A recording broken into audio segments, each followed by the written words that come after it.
E aí, alunos dos terceiros anos, tudo bom com vocês? Então, estamos hoje para dar continuidade ao nosso conteúdo. O nosso conteúdo de hoje é o desenvolvimento embrionário dos seres vivos. Tá? Então, vamos lá. Bom, então esse conteúdo ele é um pouquinho extenso, então a gente vai trabalhar ele em algumas partes, tá? Para as videoaulas não ficarem muito grandes, né? Muito extensas, assim, cansativas também. Então, vamos lá. A embriologia ela é uma subdivisão da biologia que estuda a formação e desenvolvimento dos embriões, tá? Então está dentro da biologia, né? Vai estudar exatamente formação e desenvolvimento dos embriões. Só que a embriologia ela vai estudar de embriões de todos os seres vivos, tá? Não é especificamente da raça humana. Mas o estudo que a gente irá basear-se agora na biologia humana, né? Correlacionando esta ou fazendo analogia com o desenvolvimento embrionário de outros seres vivos. Então a gente vai trabalhar a embriologia humana e correlacionar ela com alguns outros seres vivos ou comparar ela, né? Quem for fazer uma faculdade de biologia aí, possivelmente vocês vão ter a matéria chamada anatomia comparada, onde você vai estudar a anatomia do ser humano, dos outros bichos, comparar. Então lá a gente, tipo, uma aula que eu me lembro bem que a gente tinha uma bancada com corações, né? De muitos animais, de cobra, boi, sapo, ser humano e por aí vai. Tá? Então, vamos embora. A embriogênese, né? Desenvolvimento embrionário.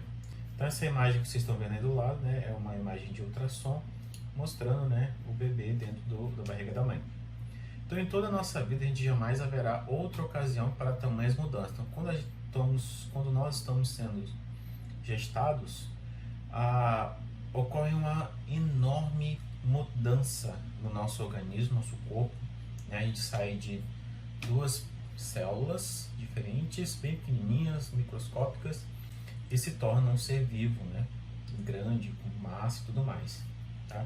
Pois as multiplicações celulares ocorrem rapidamente e em breve irão formar uma grande variedade de tecidos e órgãos, e assim definir o corpo por completo. Por isso que os cientistas querem trabalhar muito com essas células tronco, né? É o nosso próximo tema, que as células tronco são células que podem sofrer variação. Então, se você tiver uma lesão em algum lugar, né, uma célula que não está se vendo muito bem, você pode trocar essa tua célula por outra, forçar essas células tronco a gerar uma célula que você esteja perdendo, que você esteja com problemas, né? Tá, o problema medula óssea, que é outro que gera as células ali, você pode gerar novas. As células estão muito utilizadas no tratamento de pessoas que ficaram paraplégicas ou tetraplégicas, porque as células do sistema nervoso, né, elas não são reparáveis, não tem como elas não se recuperam. O neurônio morreu, já era. E aí essas células tronco teriam essa oportunidade de reativá-las, né, de gerar essas células novamente, já que elas são geradas durante a nossa gestação. E o processo de produção consiste em uma das características mais notáveis, né, do ser vivo. Tá? Beleza. Então vamos nos aprofundar no fascinante mundo da embriologia, ok? Mas aí é um pouquinho de passado. Então, vocês têm que tento compreender o processo de formação de um novo ser. Então, filósofos, pesquisadores e cientistas contribuíram com suas ideias e traçaram uma trajetória de descobertas desafiadoras e até se conhecem, né, até que se conhecem os gametas, e surgiram diferentes maneiras de explicar como acontece o desenvolvimento embrionário. Então, vamos lá. O primeiro foi o Aristóteles, né? O Aristóteles, ele nasceu em 384 e viveu até 382 a.C. Então ele defendia a ideia de que o fluxo menstrual era a contribuição da mulher para a formação do novo ser, enquanto o homem fornecia o esperma, considerado o princípio masculino. Então a visão assim já bem machista, né? Já naquela época o homem... Então no século XVIII a ideia do pré-formismo, né, que defendia a existência de um de um ser pré-formado no gameta foi aceita por muitos pesquisadores, tá? Eles acreditassem que algo já vinha pronto, ali, semi-pronto nos gametas, para dar origem a um ser vivo, né? Vem as células e vem assim o material genético, né? A composição, né? De um ser semi-pronto. Ele vai se aprimorando lá dentro da mulher. E depois tivemos o William Harvey, né, que foi médico inglês, descobriu que todos os animais se originavam a partir de um ovo. Beleza? Tranquilo.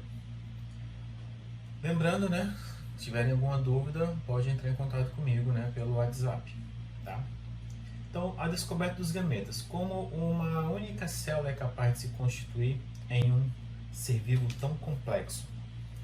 Então, a fecundação aqui é a união de gametas, gameta masculino com gameta feminino. Então, a partir da metade do século XIX, foi estabelecida a teoria celular, que contribuindo assim para a compreensão das células responsáveis pela reprodução, ou seja, os gametas. Então, essa teoria celular, né, ali no século XIX, para os gametas. Os avanços da citologia e da microscopia permitiram que ainda descobriram o processo de divisão celular. A partir de então, consolidou-se a ideia de que nos seres de reprodução sexual a vida se inicia a partir da fecundação e com a formação do zigoto. Então, quando essas duas células se encontram, forma o zigoto, célula-ovo, enfim, para dar origem à vida. Ok? Então, vamos lá. Bom, aí nós temos alguns aspectos gerais do desenvolvimento embrionário, tá? Primeiro, nos mamíferos, a fecundação ela é interna e os filhotes nascem frágeis e dependentes dos pais, pois os órgãos e sistemas precisam de tempo para se tornarem maduros. Então, todos os mamíferos eles vão ter a gestação interna, é dentro, né, da mãe, dentro da mulher, tá? Só que eles nascem ainda muito dependentes dos seus pais. Eles vão depender da alimentação, eles vão depender da proteção, do cuidado, porque assim, ele tem o instinto de fazer a sucção para se alimentar, para se amamentar, mas precisa ser ofertado para ele, né? E aí, como é que ele aprende os sinais? O primeiro sinal que ele aprende é o choro. Então, toda vez que tem algum incômodo com ele, ele chora e os pais que se virem para descobrir qual é o problema, né? Assim que o problema for sanado, ele para de chorar. Essa é a ideia, né? Essa é a ideia.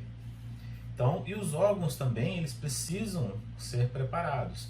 Normalmente, as crianças nascem com um pulmão um pouco mais frágil, né? O sistema imune dele ainda está se preparando, está se fortalecendo. Você tem que tomar cuidado com recém-nascidos nesse período, principalmente período de pandemia, para não ficarem muito próximo. Mas se você tem algum parente que teve bebê recente, não vá visitá-lo. Não é para estar visitando ninguém, né? Ainda mais bebê recém-nascido, porque ele está preparando o sistema imune dele. E o sistema dele é preparado principalmente quando ele faz a amamentação, logo do primeiro, né? O colostro, que é o que sai da mãe. Ele tem bastante já anticorpos para ajudar o bebê a se preparar, né, o seu sistema imune, ok? Beleza. Os estágios iniciais da vida ocorrem no útero materno, que possui temperatura e condições favoráveis ao desenvolvimento do ser em formação. O desenvolvimento dos embriões dependem dos anexos embrionários, tá? A gente vai ver isso daqui a pouco, não precisa se preocupar. E a placenta, ela é um anexo embrionário exclusiva dos mamíferos, tá? Então, um desses anexos embrionários é a placenta. A placenta é uma membrana, né, que a mãe desenvolve no período da gestação. Essa placenta ela vai acondicionar o bebê contra danos físicos, tá? Contra temperaturas, então lá vai ficar quentinho. Ele vai ficar guardado dentro de um líquido amniótico para proteger ainda mais a criança, tá? E é exclusivo, somente os mamíferos possuem placenta, tá? Uma curiosidade, no início do desenvolvimento embrionário existe grande semelhança anatômica entre os embriões dos diversos tipos de vertebrados. De acordo com as pesquisas em diferentes áreas da biologia, isso fornece evidência de que eles descendem do mesmo ancestral comum. Então vamos ver isso daí. Tá aí, ó. Comparando os embriões, então você tem aí, ó, nessa fase aqui inicial, você pode ver que praticamente todos os embriões são praticamente iguais, né? Uma diferença mínima que ficaria muito difícil de você dizer qual é o bicho que está aqui. Tá? Então a semelhança no desenvolvimento embrionário, né, entre espécies diferentes. Ó. Aqui você consegue notar uma pequena diferença, obviamente, desses dois são os mais diferentes e os outros têm uma certa semelhança. Aí mais para frente você consegue, né, distinguir melhor a diferença, tá? Então primeiro aqui você tem o peixe, depois aqui ó, a salamandra, aqui a tartaruga, a galinha, um coelho e aí o ser humano, né? Beleza? Vamos lá. Bom, então na embriologia a gente vai ter essas etapas aqui: fecundação ou fertilização, tá? Segmentação e clivagem, blástula, gástrula, neurula e organogênese. Eu fui preparar os slides de vocês e aí, óbvio que eu tenho que ver o tempo. Eu estou no slide 9 e já foi 10 minutos de aula. E para hoje eu preparei, acho que uns 22 slides mais ou menos, né? Só a primeira parte, tá? Fecundação e fertilização. Então aí na próxima eu vou ver que vai, conforme for dando espaço eu vou colocando, né? Porque senão a gente vai ficar muito tempo aqui só nesse conteúdo. Mas hoje a gente vai trabalhar praticamente só fecundação e fertilização, né? Minha ideia é que esse vídeo tenha aí pelo menos uns 20 minutos, 20 e poucos minutos, não exagerando, tá?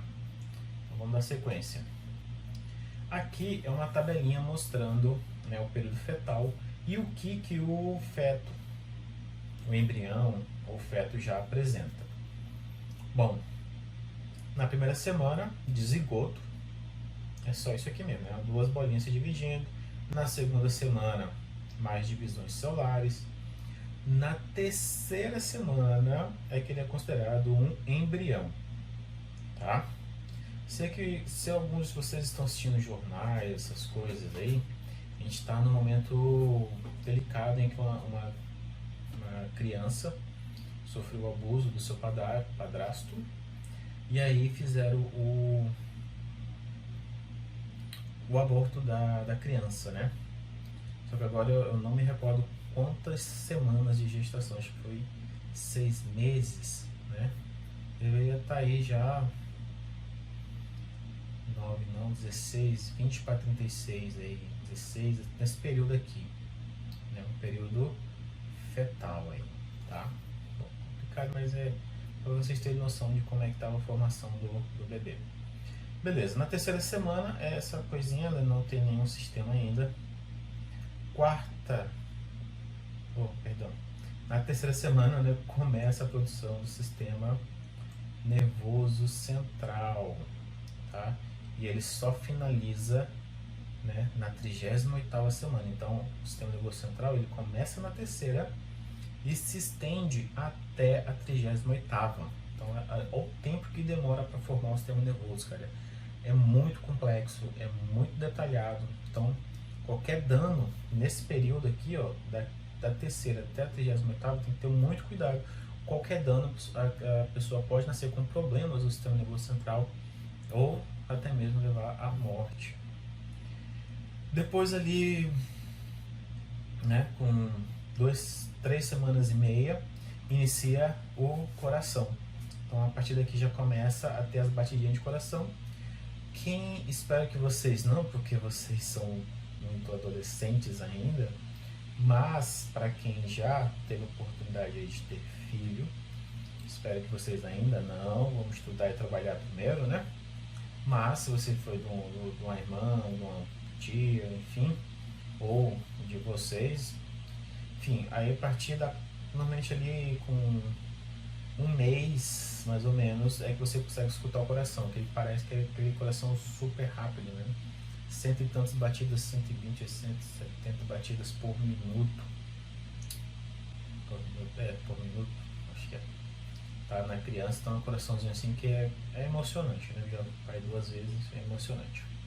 Então começa ali na 3 semanas e meia, inicia o coração, e na 8ª semana o coração está formado, né? Depois ele vai só aumentando conforme o corpo aumenta, tá? Tanto que depois que você nasce, você vai crescendo, o coração vai junto, mas quando para o seu crescimento vertical, se você continua o crescimento horizontal, o coração também cresce. Aí começa a criar espaço, começa a sufocar os pulmões, ele começa a ficar muito grande, exige muito do coração para bombear mais sangue, e aí você começa a ter aqueles problemas cardíacos, né, que podem ocorrer nas pessoas obesas.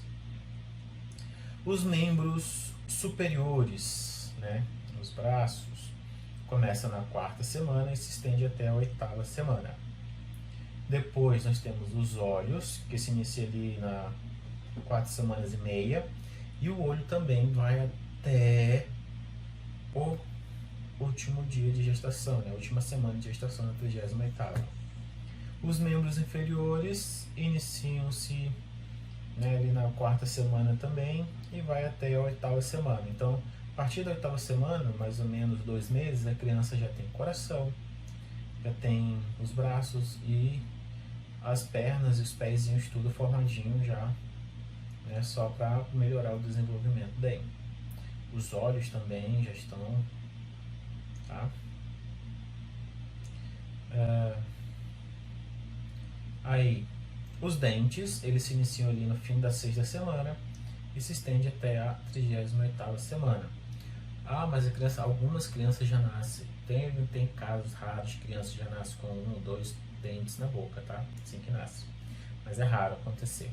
Mas os dentes já estão tudo formados dentro da mandíbula, depois eles só vão, né, se estender, rachando a gengiva e saindo, tá?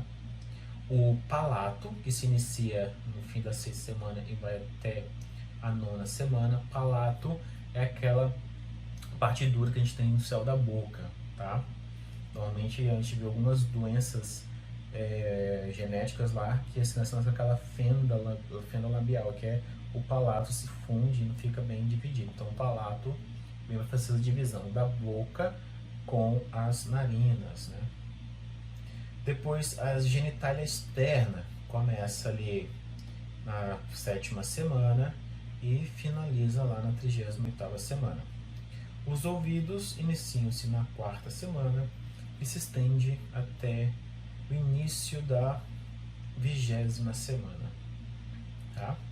Então isso aqui são alguns órgãos, algumas partes dos bebês que vão se originando durante o período embrionário, tá? Durante a gestação. Beleza? Então vamos lá, já está com 21 minutos. Vamos lá. Eu tô falando o tempo, pessoal, mas eu vou cortar ainda, né? Vai ficar diferenciado ali, tá? Só para eu me ligar mesmo aqui.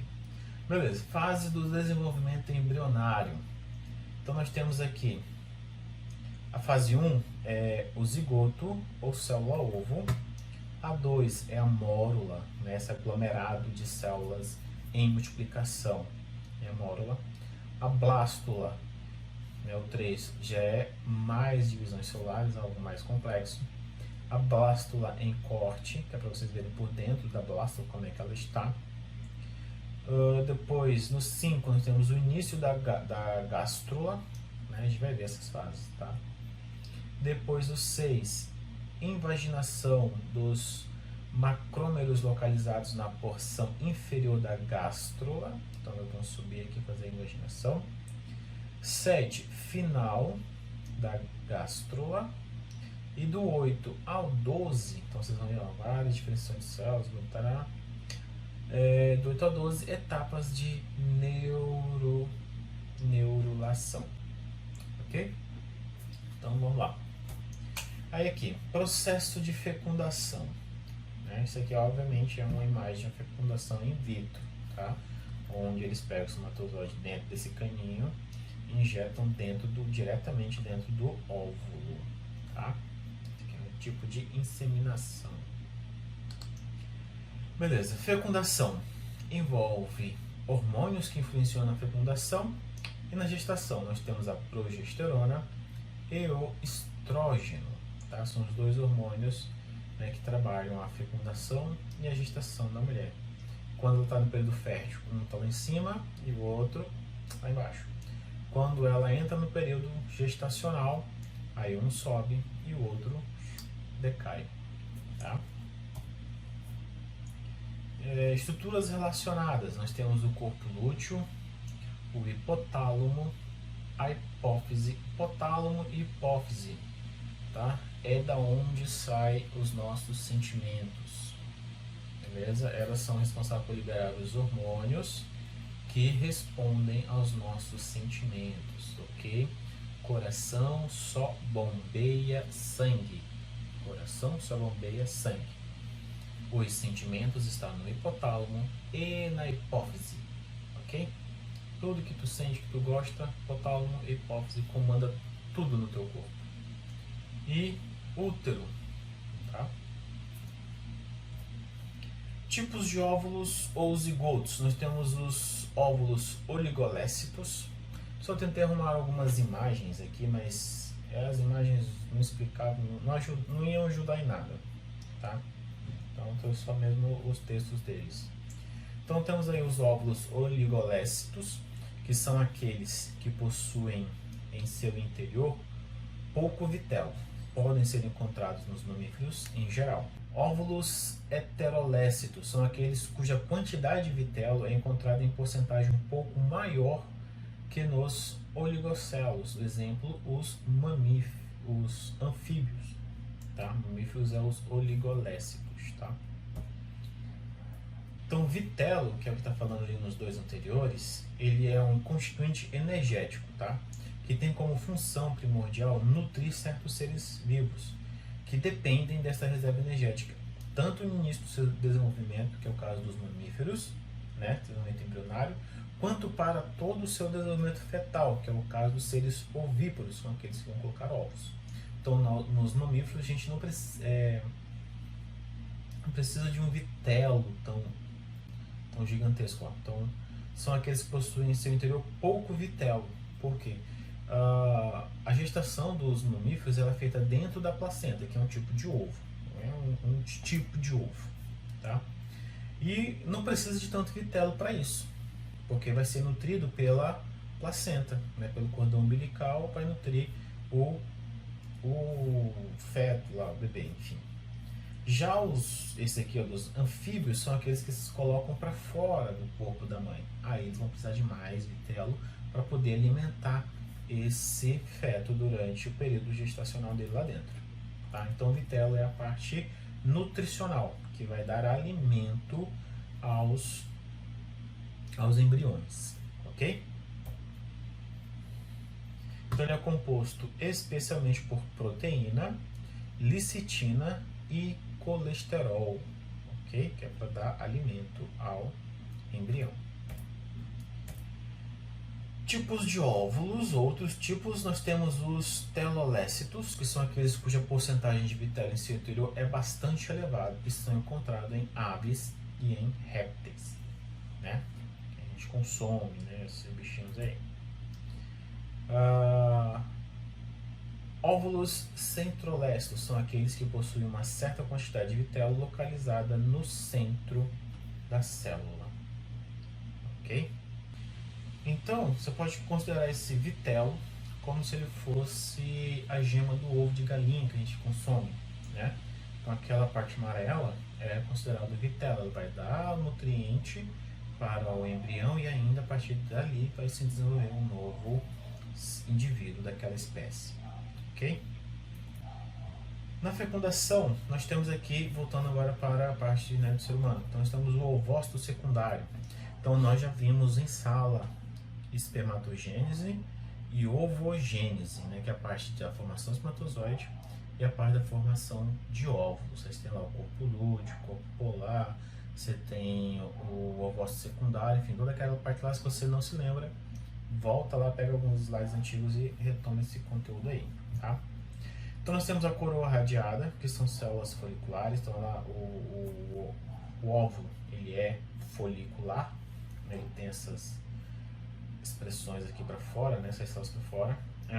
Tem a zona pelúcida, que é essa parte de dentro, essa parte amarelada, que é uma camada glicoproteica, que serve exatamente para ter uma comunicação ali com o espermatozoide. O espermatozoide ele vai ter o acrossomo, que eu expliquei isso em sala, né, que é o que permite que ele entre dentro do óvulo. Ele tem o núcleo, que vai carregar todo o material genético aqui dentro, tem citoplasma. Aqui ele tem a peça intermediária, que é onde está a mitocôndria, que dá energia para o seu flagelo para que ele consiga nadar até o óvulo entrar dentro dele e fazer a fecundação. Beleza. E aí nós temos isso aqui, ó, enzimas hidrolíticas. Isso aqui é de extrema importância, senão não ocorre fecundação. Essas enzimas hidrolíticas é um conjunto de proteínas que conhecem, né, as hidrolíticas, que reconhece especificamente regiões de determinadas moléculas e na presença de água as quebram, ou seja, ocorre a clivagem, elas clivam, tanto que tem uma parte, né, que a gente vai ver que é clivagem, e em moléculas menores as células, a celulase, por exemplo, é uma enzima, né, responsável por clivar a celulose em monômeros de glicose. Então, essa clivagem é a quebra de certas coisas. E as enzimas hidrolíticas no espermatozoide vai estar no acrossomo, né? Então, o acrossomo ele é a vesícula exocítica, constituída por uma dupla membrana, né, que provém de complexo de Golgi. Aqui para vocês, né? Esse acrossomo é produzido lá no complexo de Golgi, que traz essas vesículas aí. Então, essa vesícula ela está localizada na parte anterior à cabeça. Então, a cabeça está aqui na ponta, né, do bichinho, tá, do espermatozoide, que favorece a sua função, né, a exocitose de enzimas hidrolíticas para a zona pelúcida do óvulo. Então, ele vai trazer isso aqui para a zona pelúcida para conseguir adentrar dentro do óvulo. Aqui ele vai se comunicar com ele e conseguir entrar dentro do óvulo, tá? Então vai correr mais ou menos assim. A imagem está um pouquinho borrada, mas na próxima está um pouquinho melhor, mas é importante ver todas as imagens, tá? A ligação do espermatozoide à zona pelúcida, né, mas para isso ele tem que passar pela coroa radiada. Então ele vai passar pela coroa radiada, né, com o seu acrossomo, libera o conteúdo acrossômico na membrana pelúcida, na zona pelúcida, e aí vai fazer a fusão do espermatozoide com o óvulo, né? Depois que ele faz a penetração através da zona pelúcida, ele penetra e entra lá e faz a conexão. Então, para ele ultrapassar essas células da coroa radiada, ele vai na porrada, né? Ele bate para poder entrar e vai se espremendo para entrar. Quando ele chega na zona pilosa, né, na zona pelúcida, aí ele precisa liberar o líquido do acrossomo para poder adentrar, fazer fundir e assim ele ser posto para dentro do óvulo. E aí o conteúdo do espermatozoide entra no citoplasma do ovócito, ou seja, o núcleo é que entra no óvulo para iniciar o processo de fecundação. A cauda, inicialmente, até o momento, os estudos que eu li, diz que a cauda é liberada, né, o restante do espermatozoide é liberado e ele vai ser reutilizado pelo corpo da mulher e segue a vida. Por enquanto, os estudos que eu li até agora são esses, né? Vamos ver mais pra frente o que pode acontecer. Beleza, então aqui um pouquinho melhor. Então ele vai, o acrossomo, né, bonitinho, chegou, pô, bate aquela batida, aí ele vai chegar lá, o acrossomo chegou aqui na zona pelúcida, aí ele vai liberar o líquido, vai fazer a fusão e vai, né, ter a entrada. Quando um espermatozoide faz a fusão com a membrana pelúcida, com a zona pelúcida, ele libera, ocorre uma reação que expele, ou seja, se chegar outro espermatozoide aqui, ele não consegue, ele não vai, né, se aproximar, não vai adentrar, não vai fazer nada dentro do material, ele não vai fazer nada aqui dentro, tá? Ele vai, chegou, opa, já tem outro, tchau, morre e seria aproveitado. A não sei que ele encontre outro óvulo, que é muito difícil, tá? Aí o conteúdo dos grânulos corticais, ou seja, vai liberar, né, o seu material genético haploide, que se conecta com o haploide do óvulo e a partir de agora gera uma célula diploide, ok? Então isso aqui, ó, esses grânulos corticais aqui, ó, em volta é que vai impedir que o outro espermatozoide adentre um óvulo que já está sendo fecundado, tá? Então aqui, ó, mais pertinho, então ele chega na coroa radiada, pá, bateu, liberou o líquido acrossômico, fundiu e jogou material genético, o restante é perdido depois da membrana de fecundação. Beleza, pessoal? Então, eu acho que é isso por hoje. Já está com um bom tempo de aula aí, para a gente não poder exagerar muito. Mas eu gostaria que vocês assistissem 2 outros vídeos, tá? Vou colocar aqui, ó. Então provavelmente eu vou colocar o link aqui, se não se inscrever, só para eu poder me lembrar, para poder colocar lá no vídeo para vocês. Eu vou colocar, né, aqueles quadradinhos que ficam aqui, né? Da onde de YouTube, aí em cima. Eu tô aqui embaixo, não sei onde é que eu vou estar. Eu acho que não tô em cima. Sei lá, em algum lugar aí, né? Vou colocar, os vídeos estão aqui, e outro aqui. Para ter os quadradinhos, um é sobre ovulação, como é que ocorre a ovulação da mulher, o óvulo folicular, pelos folículos, bonitinho, liberado pelo ovário, ele vai correr até se encontrar com o espermatozoide. Aqui esse vídeo de baixo é sobre a fecundação, ele é um pouco mais, ele tenta ser engraçadinho, mas é meio sem graça, mas assim, o visual é bacana, né? E uma explicação em português também, tá? Que aí é o encontro do espermatozoide com o óvulo, tá? Então mostra a trajetória que ele vai percorrer para chegar até o óvulo.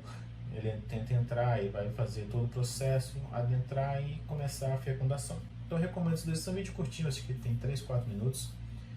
E aí vocês assistem esses 2 vídeos, né, para complementar a aula, ok?